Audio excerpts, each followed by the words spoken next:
Hi friends, welcome to IVL academy. నన్ను ఎవరైనా English ఎలా నేర్చుకోవాలి, ఎలా నేర్చుకుంటే ఇంగ్లీష్ వస్తుందని అడిగినప్పుడు నేను మొదటగా చెప్పేది మినిమం గ్రామర్ నేర్చుకోవాలి. అంటే రెగ్యులర్ ఇర్రెగ్యులర్ వర్బ్స్ నేర్చుకోవాలి ముందుగా.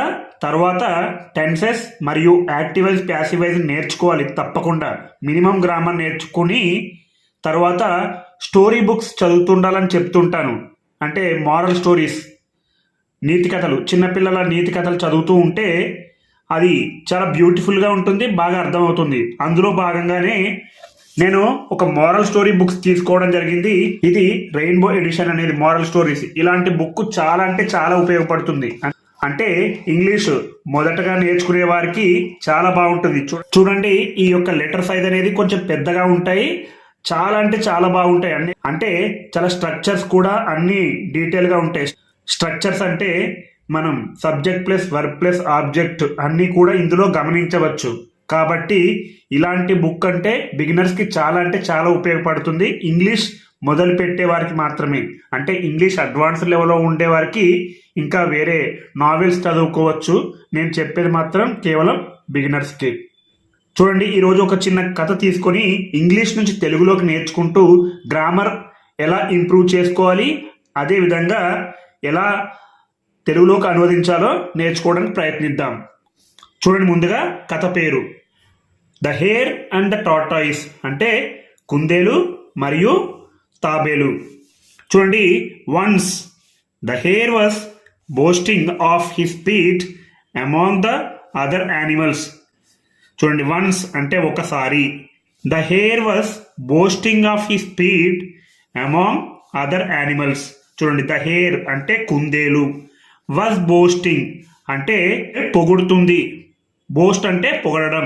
ఇది పాస్ట్ కంటిన్యూస్లో ఉంది కాబట్టి వాజ్ అనేది రావడం జరిగింది. అలాగే ఇంగ్ ఫామ్ కూడా ఉంది. ఎప్పుడు కూడా కంటిన్యూస్ టెన్స్లో ఇంగ్ ఫామ్ తప్పకుండా ఉంటుంది. వాజ్ బోస్టింగ్ పొగుడుతుంది, ఆఫ్ ఈ స్పీడ్ అంటే తన యొక్క వేగాన్ని, అమాంగ్ ద అదర్ యానిమల్స్ అంటే మిగిలిన అన్ని జంతువుల కంటే తన యొక్క వేగాన్ని పొగుడుతుంది. ఎవరు? కుందేలు. అమాంగ్ అంటే అన్నింటిలో. చూడండి, రెండింటి మధ్య వ్యత్యాసాన్ని తెలిపితే బిట్వీన్ రాయాలి. రెండు కంటే ఎక్కువగా ఉండే వాటి మధ్య వ్యత్యాసాన్ని తెలిపినప్పుడు అమాంగ్ అని రాయాలి. కాబట్టి చూడండి, ఇక్కడ ద అదర్ యానిమల్స్ అంటే ఇక్కడ మిగిలిన జంతువుల కంటే తన యొక్క వేగాన్ని పొగుడుతుంది. కాబట్టి ఇక్కడ రెండు కంటే ఎక్కువ జంతువులు ఉన్నాయి కాబట్టి అమాంగ్ అని చెప్పడం జరిగింది. చూడండి, I have never yet been beaten he said. ఎవరు చెప్తున్నారు? కుందేలు. చూడండి, ఇది డైరెక్ట్ స్పీచ్లో ఉంది. చూడండి, ఇలాంటి స్టోరీ బుక్స్ వల్ల మీకు స్ట్రక్చర్స్ కూడా తెలుస్తాయి. డైరెక్ట్ స్పీచ్లో ఉంది. హీ సెడ్ అంటే ఎవరన్నారు? హేర్. హేర్ అంటే కుందేలు అన్నది. I have never yet been beaten. చూడండి, ఇది ప్రెజెంట్ పర్ఫెక్ట్ టెన్స్లో ఉంది, అలాగే ప్యాసివైజ్లో ఉంది. I have never yet been beaten. నేను ఇప్పటి వరకు ఓడించబడలేదు. నెవర్ లేదు, ఎట్ ఇంకా, బీన్ బీటెన్ ఇక్కడ సబ్జెక్ట్ అనేది ప్లూరల్లో ఉంది కాబట్టి ఐ హ్యావ్ అని వచ్చింది. అదేవిధంగా ఇక్కడ సింగులర్లో ఉంటే హ్యాడ్ అని రావాలి. ఉదాహరణకు ఆమె ఇప్పటి వరకు ఓడించబడలేదు అని చెప్పాల్సి వచ్చినప్పుడు she has never yet been beaten అనాలి. అదేవిధంగా ప్లూరల్లో ఉంటే హ్యావ్ రాయాలి, సింగులర్లో ఉంటే హ్యాజ్ రాయాలి. I have never yet been beaten. Beaten అంటే ఇక్కడ ఓడించడం. చూడండి, కొట్టడం అని రాయకూడదు, ఎందుకంటే ఇది రేస్కి, పరుగు పందానికి సంబంధించింది కాబట్టి ఓడించడం అనే అర్థంలో వాడాలి. I have never yet been beaten. ఇప్పటి వరకు నేను ఓడించబడలేదు. ఇది ప్యాసివైజ్లో ఉంది. హీ సెడ్ అంటే కుందేలు అన్నది.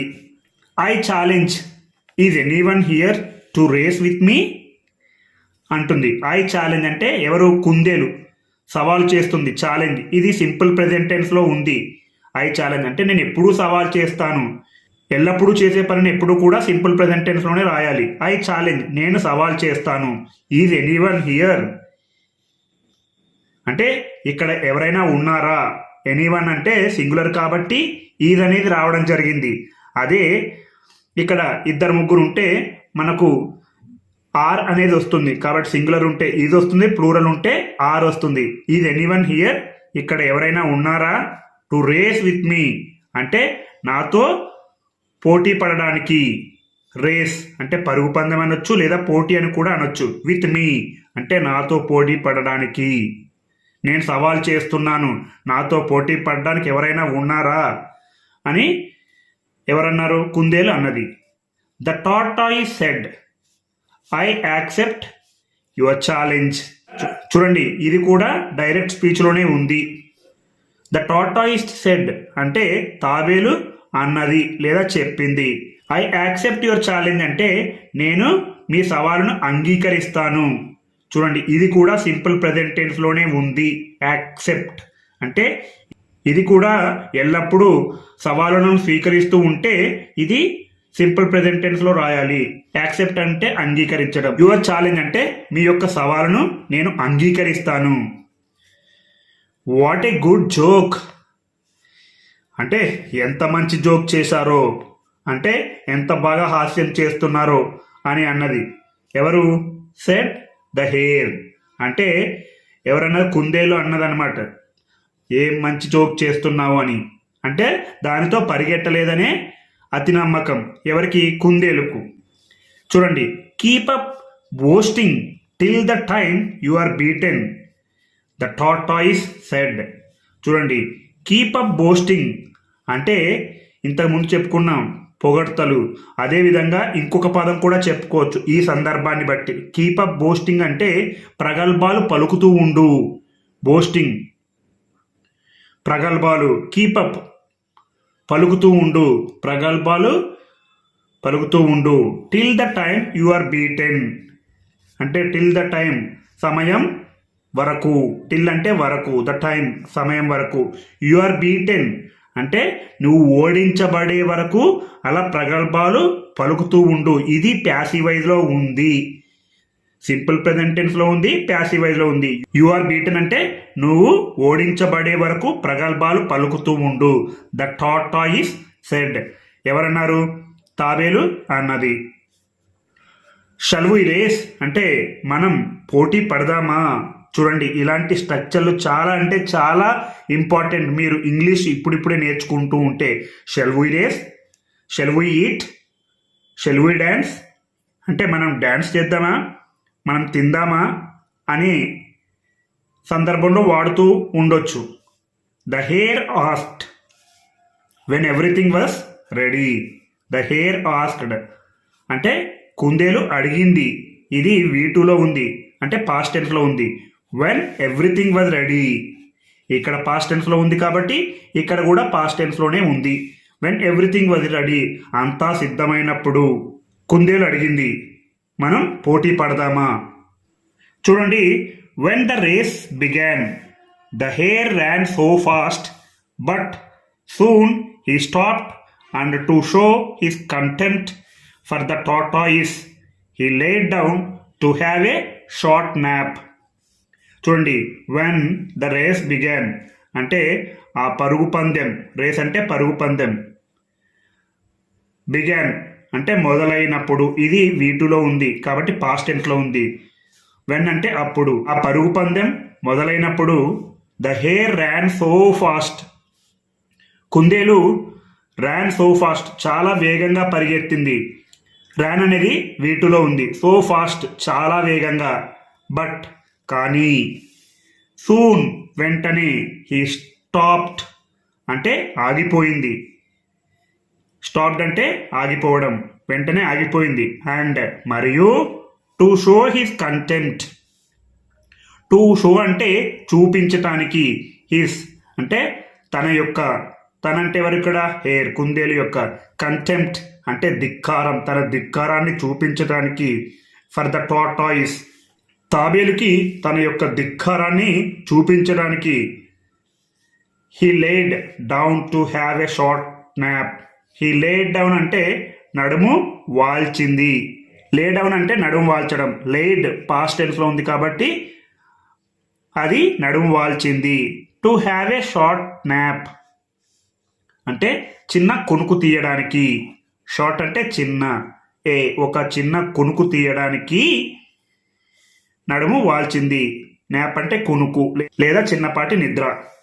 The tortoise continued his race and when the hare awoke he saw the tortoise just near the winning post and could not run up in time to save the race and the tortoise was declared as the winner. చూడండి, the tortoise continued అంటే ఆ తాబేలు కొనసాగించింది, ఎక్కడ ఆగకుండా.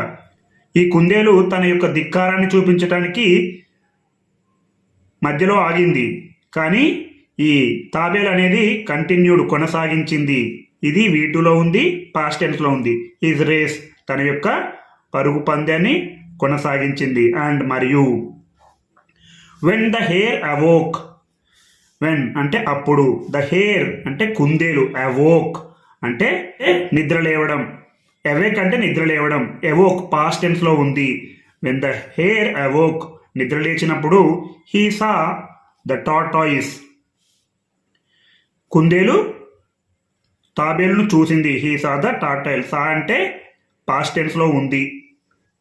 Just near the winning post అంటే just అంటే కొంచెం, నియర్ ద విన్నింగ్ పోస్ట్ అంటే గెలిచే ప్రదేశం వద్ద తాబేలును చూసింది. అండ్ మరియు కుడ్ నాట్ రన్ అప్ అంటే పరుగెత్తలేకపోయింది, పాస్ట్ టెన్స్లో ఉంది ఇది. కుడ్ నాట్ రన్ అంటే పరిగెత్తలేకపోయింది. ఇన్ టైం అంటే సమయం కంటే ముందుగా పరిగెత్తలేకపోయింది. టు సేవ్ ద రేస్ అంటే ఆ పోటీలో గెలవడానికి పరిగెత్తలేకపోయింది. అండ్ మరియు the tortoise was declared as the winner. The tortoise అంటే తాబేలు, వాజ్ డిక్లేర్డ్ అంటే ప్రకటించబడింది, ప్యాసివైజ్లో ఉంది. ఎవరో ప్రకటించారు కాబట్టి వాజ్ డిక్లేర్డ్ అంటే ప్రకటించబడింది. యాజ్ వలే, ద విన్నర్ విజేత వలె ప్రకటించబడింది. చూడండి, మోరల్ అంటే నీతి. Plodding to can win the race. Plodding అంటే నెమ్మదిగా నడవడం, అంటే అలసిపోయినప్పుడు మనం నడుస్తూ ఉంటాం నెమ్మదిగా, అలాగా. టు కూడా, కెన్ విన్ ద రేస్ అంటే పోటీని గెలవగలరు. కెన్ వచ్చినప్పుడు ఎప్పుడు కూడా గల ఎబిలిటీని చూపిస్తుంది. కెన్ విన్ ద రేస్ పోటీని గెలవగలరు.